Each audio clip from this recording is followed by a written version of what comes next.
Hola, buenas noches. El mundo parece deambular en los umbrales de una conflagración global. Yo creo que ya no va a alcanzar a hablar de guerra mundial para abarcar los peligros ante los cuales está la humanidad. Hay que hablar de guerra global, conflagración global, porque al peligro de una guerra europea, una guerra directa entre Europa y Rusia, lo que sería en sí mismo una guerra mundial. La Primera y la Segunda Guerra Mundial fueron guerras entre fuerzas europeas, a las que se sumó en la Primera Guerra el Imperio Otomano, en la Segunda Guerra Estados Unidos, o sea, pero fue fundamentalmente una guerra entre estados europeos, entre potencias europeas. En este caso, a esa nueva guerra mundial que implicaría en sí misma que Europa, como parece decidida a hacer, o cada vez más decidida a hacer, entra en guerra directa con Rusia, se podría sumar la conflagración que estallaría en Asia Central si hasta ahí llega el efecto Big Bang de una guerra en gran escala en el Oriente Medio. Por eso muchas potencias y muchos países árabes le están planteando a Israel que no debe responder el ataque de Irán el fin de semana en que lanzó esa lluvia de misiles y de drones sobre el país gobernado por el Estado judío. Que no debe responder, le dicen países árabes, le dice Europa, le dice el gobierno norteamericano, que deje todo como está. Al fin de cuentas, Irán lanzó la lluvia de misiles y drones que lanzó como respuesta al bombardeo de Irán a la embajada de Irán, al bombardeo israelí contra la embajada de Irán en Damasco, en la capital de Siria, ataque en el cual decapitó a la Guardia Revolucionaria, que es el principal brazo militar de la República Islámica. Le están planteando que una guerra en gran escala, o sea, que una respuesta israelí puede ser el Big Bang de una guerra en gran escala que tenga efectos en el extremo de Asia, que por ejemplo China se tiente con utilizar a Norcorea como lo que Norcorea es, el gatillo nuclear de China. El gatillo nuclear de China. O sea, la capacidad de expansión que puede tener un conflicto con epicentro inicial en Oriente Medio es gigantesca. Puede detonar guerras abiertas entre China, con Filipinas, con Taiwán, entre Norcorea atacando a Corea del Sur y después a Japón. Bueno, es impredecible el alcance que podría llegar a tener esto, que derivaría ya en una conflagración global. Por eso el mundo le está planteando a Israel que no devuelva el golpe que recibió. En definitiva, fue más lo que lució Israel que lo que lució Irán.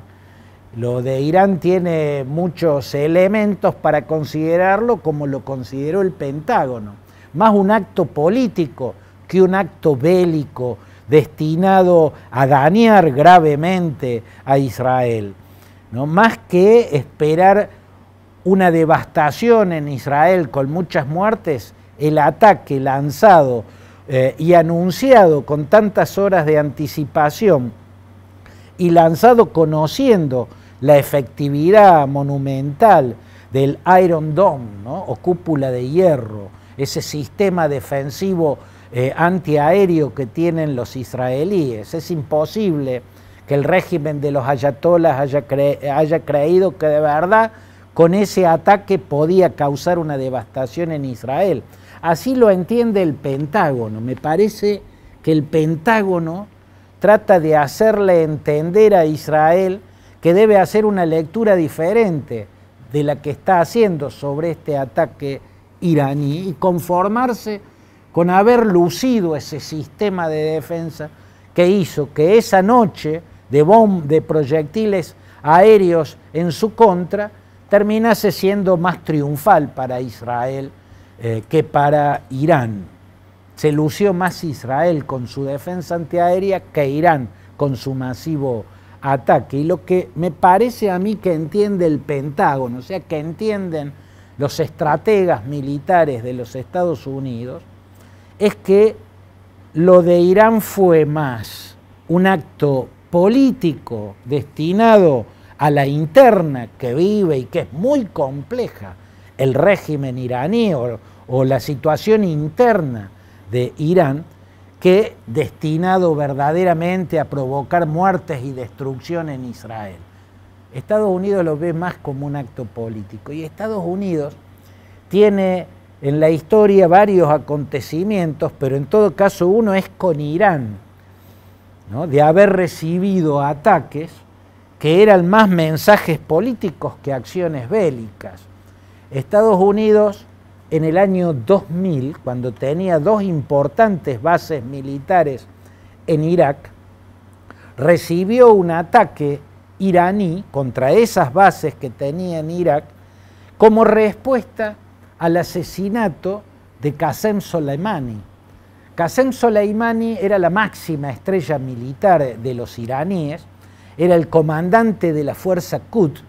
Qasem Soleimani es quien diseñó ese dispositivo anti-israelí, ese arco anti-israelí que va desde Hezbollah en el Líbano, las milicias pro-iraníes en Siria, las milicias chiitas pro-iraníes en Irak y los hutíes en Yemen. A eso lo armó el general Qasem Soleimani. Y Estados Unidos en el año 2000 asesinó a Soleimani cuando estaba llegando al aeropuerto de Bagdad para tomar un avión y volver a Teherán. Como respuesta a ese ataque norteamericano que mató nada menos que a Qasem Soleimani, Irán dijo: vamos a tomar represalias contra los Estados Unidos. Y la represalia finalmente se dio con el ataque a la base Al-Assad, que es una base aérea muy importante que tenían los norteamericanos en la provincia de Anbar, en Irak, y también con un ataque a otra base, más vale un cuartel de fuerzas de tierra, que tenía Estados Unidos en la provincia iraquí de Irbil. Pero los anunció con varias horas de anticipación a esos dos ataques. Varias horas antes de lanzar misiles contra la base Al-Assad en la provincia de Anbar y contra la otra base en la provincia de Irbil, Irán le avisó a Estados Unidos que iba a lanzar esos misiles. Cuando esos misiles llegaron, provocaron destrucciones menores. Los efectivos militares norteamericanos habían abandonado la base y habían sacado de ellas el material más importante que querían preservar en armamentos, en aviones, en carros blindados. Por eso terminó siendo un efecto de destrucción, pero en ninguna medida la devastación que podría haber sido si no le hubiera avisado Irán con varias horas de anticipación al Pentágono que iban a hacer ese ataque.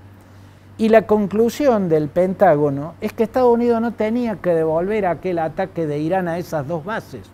Entendió que Irán algo tenía que hacer después del asesinato de Soleimani y que lo que había hecho como represalia por el asesinato de Soleimani era más político que militar.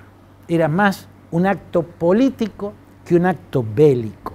Y por eso no devolvió aquel ataque de Irán. O sea, Estados Unidos hoy tiene su propio ejemplo para decirle a Israel que no debe devolver el golpe iraní porque el riesgo es demasiado grande y va mucho más allá de la propia Israel, del propio Oriente Medio y de la propia Irán.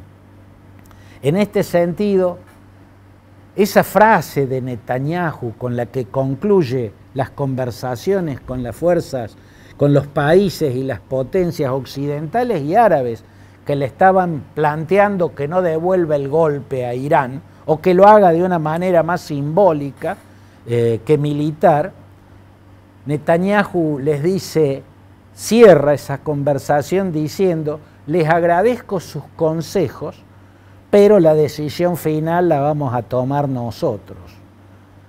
Bueno, en realidad esa frase no es muy acorde a lo que estaba ocurriendo y a lo que le estaban diciendo.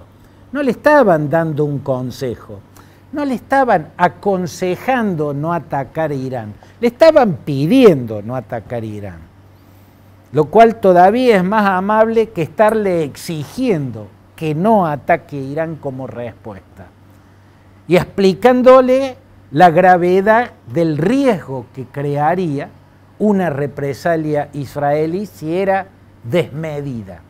Pero no le estaban aconsejando, le estaban pidiendo, porque las consecuencias, si es un ataque desmedido, no las va a sufrir solo Israel e Irán. Las consecuencias van a ir mucho más allá. Pueden globalizar el conflicto. Hoy estamos en un mundo donde los conflictos se pueden mundializar y globalizar muy rápidamente. El riesgo es muy grande. De eso le estaban hablando. Y tendrían que haberle señalado que Israel tiene un ejemplo en su historia de haber recibido un golpe militar que no devolvieron, porque entendieron que lo más lógico era no devolverlo. En el año 1991, cuando el ejército de Saddam Hussein, que había invadido Kuwait, estaba siendo barrido de Kuwait por la tormenta del desierto, como se llamó la operación militar norteamericana, que comandó en el terreno el general Norman Schwarzkopf y que tuvo al general Colin Powell como su gran arquitecto. Cuando vio que estaba perdiendo esa guerra contra la coalición que encabezaba Estados Unidos, Saddam Hussein empezó a atacar Israel. Empezó a lanzar contra Israel misiles Scud, ¿no? Que son misiles soviéticos que son muy poderosos y tienen un alcance muy largo. Tiró misiles Scud en Tel Aviv, en Haifa. No tenía Israel en 1991 el Iron Dome, esa cúpula de hierro, ese sistema sofisticado y eficientísimo de defensa antimisiles. No lo tenía. Muchos de los Scud llegaron al territorio, estallaron, provocaron daños incluso graves en algunos casos. Pero en ese momento el presidente norteamericano George Herbert Walker Bush y su jefe del Pentágono, Colin Powell, supieron explicarle a Israel que no debía reaccionar, que lo que estaba haciendo Saddam era, por perder la guerra en Kuwait y por miedo a que la ofensiva norteamericana terminara llegando hasta Bagdad, tiraba misiles contra Israel para que los países árabes, que en ese momento no es como ahora, en ese momento eran todos, salvo Egipto, archienemigos de Israel, tomaran partido por Saddam Hussein. Si Israel atacaba un país árabe, calculaba Saddam Hussein, entonces los países árabes van a tener que dejar su rechazo a Saddam Hussein y alinearse con él para repeler ese ataque al mundo árabe que estaría realizando Israel. Y así lo entendió el primer ministro israelí. Y el primer ministro israelí en 1991 no era precisamente una paloma, un dialoguista, un pacifista. El primer ministro era Yitzhak Shamir, halcón entre los halcones, del partido Likud, del ala más extrema y belicista del partido Likud. Había sido miembro del Irgun. El Irgun fue una organización que mediante actos terroristas empezó a pelear contra los británicos en la era en el momento en que Palestina todavía era un protectorado británico. Yitzhak Shamir entendió que no tenía que responder ese ataque. Yitzhak Shamir afrontó ese ataque sin responderlo. No puede hacer lo mismo Benjamín Netanyahu.